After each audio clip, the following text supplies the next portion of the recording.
Hello everybody. Today I'm going to show you the sneak peek into the feature components that we are building for Kodhus Framework. So here you can see that we have like some sort of a hero Jumbotron section. These are obviously all configurable.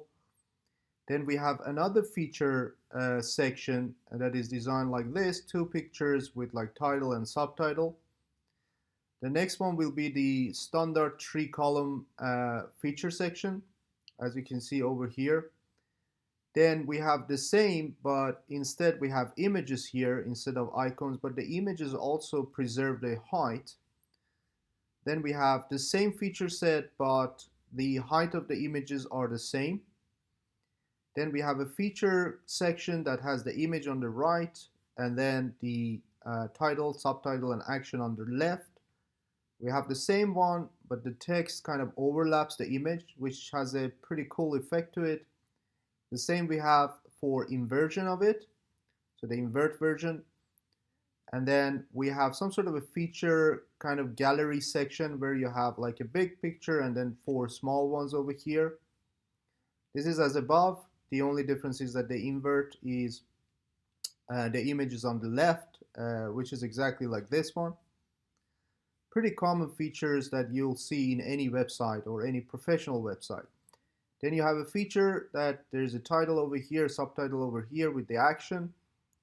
The same three column, but the first column is kind of like a bigger and then two small columns over here.